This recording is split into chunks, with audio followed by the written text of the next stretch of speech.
solemnly swear I, John Fitzgerald Kennedy, do solemnly swear that you will faithfully execute the office of President of the United States that I will faithfully execute the office of President of the United States and will, to the best of your ability, and will, to the best of my ability, preserve, protect, and defend the Constitution of the United States. preserve, protect, and defend the Constitution of the United States. So help you God. So help me God.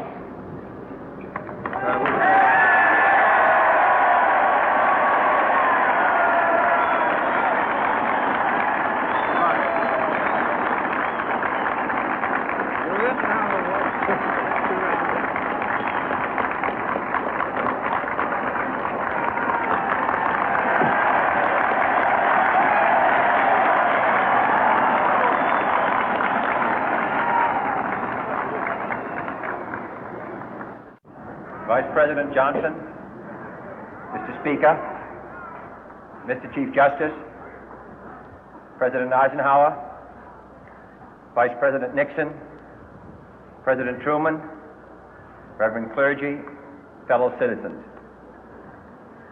We observe today not a victory of party, but a celebration of freedom, symbolizing an end as well as a beginning, signifying renewal as well as change. For I have sworn before you and Almighty God the same solemn oath our forebears prescribed nearly a century and 3/4 ago. The world is very different now, for man holds in his mortal hands the power to abolish all forms of human poverty and all forms of human life. And yet the same revolutionary beliefs for which our forebears fought are still at issue around the globe. The belief that the rights of man come not from the generosity of the state, but from the hand of God. We dare not forget today that we are the heirs of that first revolution. Let the word go forth from this time and place to friend and foe alike that the torch has been passed to a new generation of Americans born in this century, tempered by war, disciplined by a hard and bitter peace, proud of our ancient heritage, and unwilling to witness or permit the slow undoing of those human rights to which this nation has always been committed and to which we are committed today at home and around the world.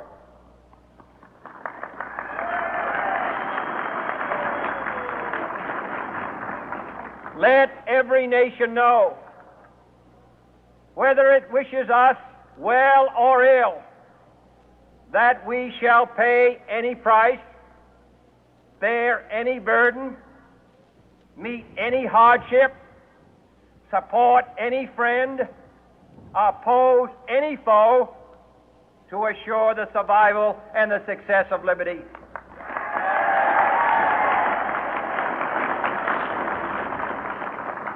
This much we pledge and more. To those old allies whose cultural and spiritual origins we share, we pledge the loyalty of faithful friends. United, there is little we cannot do in a host of cooperative ventures. Divided, there is little we can do, for we dare not meet a powerful challenge at odds and split asunder. To those new states whom we welcome to the ranks of the free, we pledge our word that one form of colonial control shall not have passed away merely to be replaced by a far more iron tyranny. We shall not always expect to find them supporting our view, but we shall always hope to find them strongly supporting their own freedom.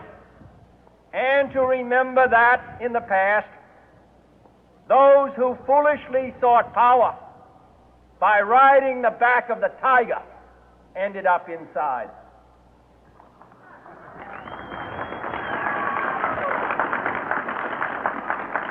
To those people in the huts and villages of half the globe struggling to break the bonds of mass misery, we pledge our best efforts to help them help themselves for whatever period is required, not because the communists may be doing it, not because we seek their votes, but because it is right. If a free society cannot help the many who are poor, it cannot save the few who are rich.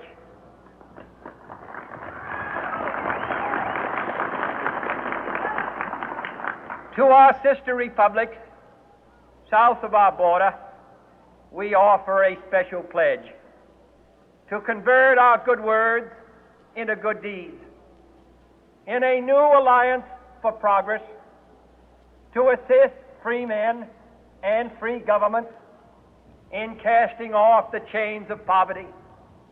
But this peaceful revolution of hope cannot become the prey of hostile powers. Let all our neighbors know that we shall join with them to oppose aggression or subversion anywhere in the Americas. And let every other power know that this hemisphere intends to remain the master of its own house.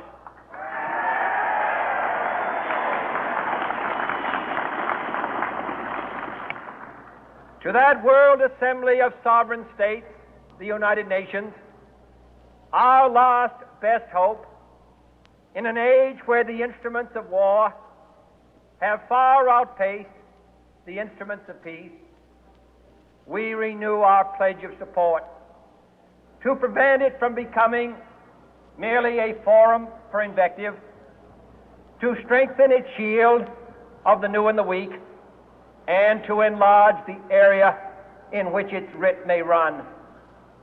Finally, to those nations who would make themselves our adversary, we offer not a pledge, but a request that both sides begin anew the quest for peace.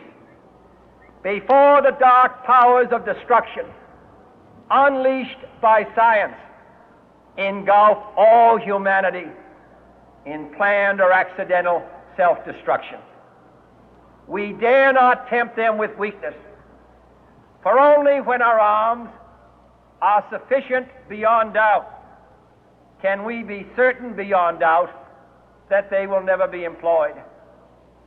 But neither can two great and powerful groups of nations take comfort from our present course, both sides overburdened by the cost of modern weapons, both rightly alarmed by the steady spread of the deadly atom, yet both racing to alter that uncertain balance of terror that stays the hand of mankind's final war.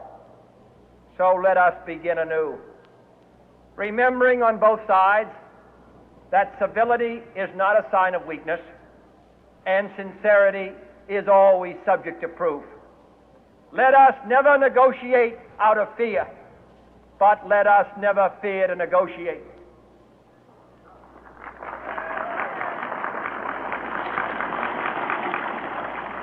Let both sides explore what problems unite us, instead of belaboring those problems which divide us. Let both sides, for the first time, formulate serious and precise proposals for the inspection and control of arms, and bring the absolute power to destroy other nations under the absolute control of all nations.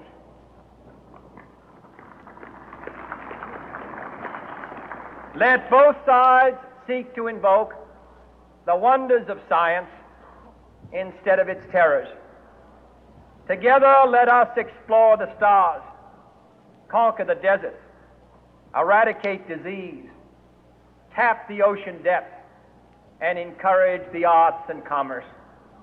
Let both sides unite to heed in all corners of the earth the command of Isaiah to undo the heavy burden and let the oppressed go free.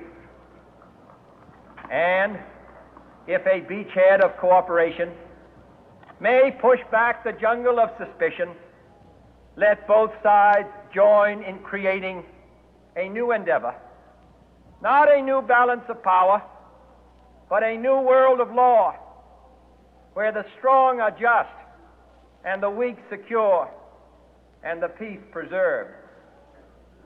All this will not be finished in the first 100 days, nor will it be finished in the first 1,000 days, nor in the life of this administration, nor even perhaps in our lifetime on this planet.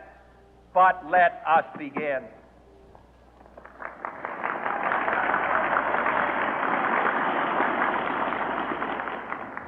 In your hands, my fellow citizens, more than mine, will rest the final success or failure of our course. Since this country was founded, each generation of Americans has been summoned to give testimony to its national loyalty. The graves of young Americans who answered the call to service surround the globe.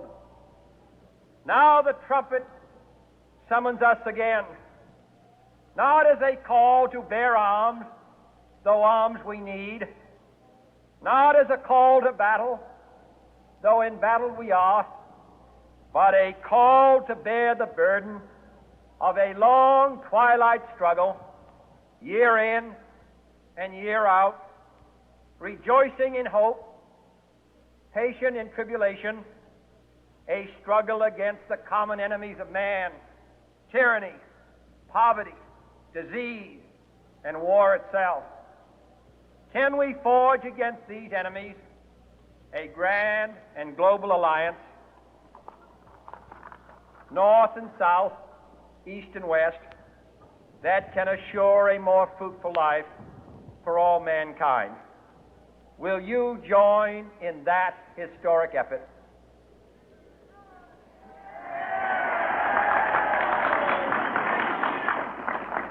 In the long history of the world, only a few generations have been granted the role of defending freedom in its hour of maximum danger.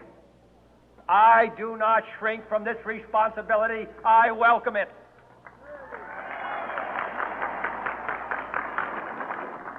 I do not believe that any of us would exchange places with any other people or any other generation. The energy, the faith, the devotion which we bring to this endeavor will light our country and all who serve